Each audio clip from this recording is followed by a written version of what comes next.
मंगल भवन अमंगल हारी प्रभु सुदशरथ अधीर बिहारी। मंगल भवन अमंगल हारी प्रभु सुदशरथ अधीर बिहारी। मैं अधम सखा सुन रामा बहु पर रघुवीर सिया रामा। इन्हीं कृपा सुवीर गुण रामा भरे विलोचन वीर सिया रामा। मंगल भवन अमंगल प्रभु सुदशरथ अधीर बिहारी। जानत हुअस स्वामी बिसारी निरहित काहे मोहि दुखारी। विरहित काहे मोहि दुखारी। एहि विधि कहत राम गुण पावा अनिर्वाच विश्रामा।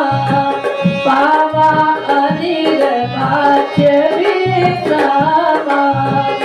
मुनि सब कथा विभीषण कही जहि विधि जनक सुजाता रही। तब हनुमंत कहा सुन भ्राता देखी जानकी माता। जुगत विभीषण सकल सुनाई चल पवन सुत विदा कराई। चल पवन सुत विदा कराई। कर सोई रूप गयउ पुनि नामा बनय शोक सीतारा जहवा। बनय शोक सीतारा जहवा। देखी मनहि बहु कीन कलावा बैठई गीति रात्रि से जावा। इस तब शीस जटाए कबेली जपति हृदय रघुपति गुण सेली। मंगल भवन अमंगल हारी प्रभु सुदशरथ अधीर बिहारी। निज पद नयन किए मन रामा राम पद कमल लीन सिया रामा। राम पद कमल लीन सिया रामा।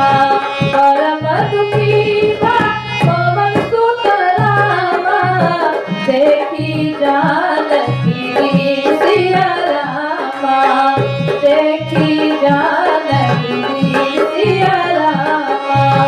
मंगल भवन अमंगल हारी प्रभु सुदशरथ अधीर बिहारी। प्रभु सुदशरथ अधीर बिहारी। करुपल्लव बहुरानुकारी करई विचार करो का भाई।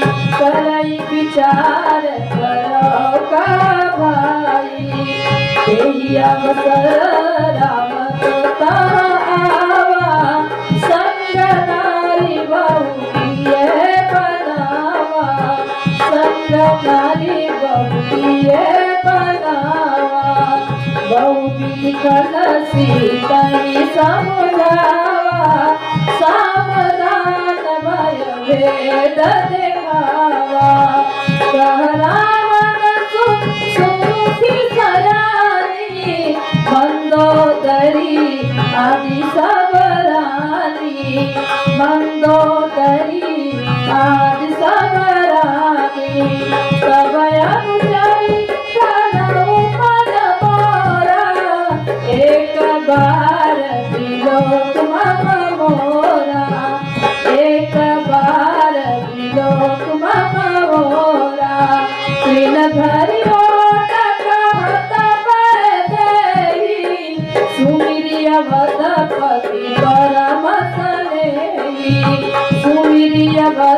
पति परम स्नेही सुदस मुख खतो तप्रकाशा कबहु किनलि करई विकासा कबहु किनलि करई विकासा असमान समुझि कहता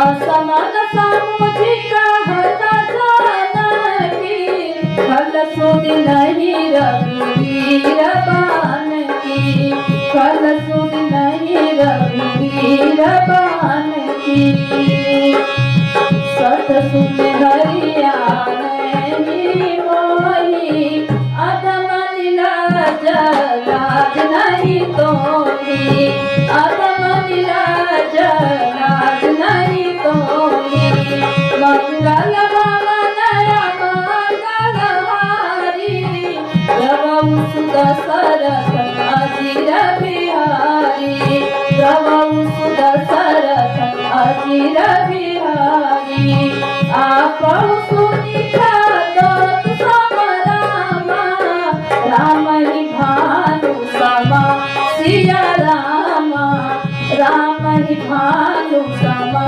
सिया रामा पुरुष वचन सुनिका असी रामा बोला अति किसिया सिया रामा पुरुष वचन सुनिका असी रामा बोला अति किसिया सिया रामा मंगल भवन अमंगलहारी प्रभु सुत सरथ अजिर बिहारी मंगल भवन अमंगलहारी प्रभु सुत सरथ अजिर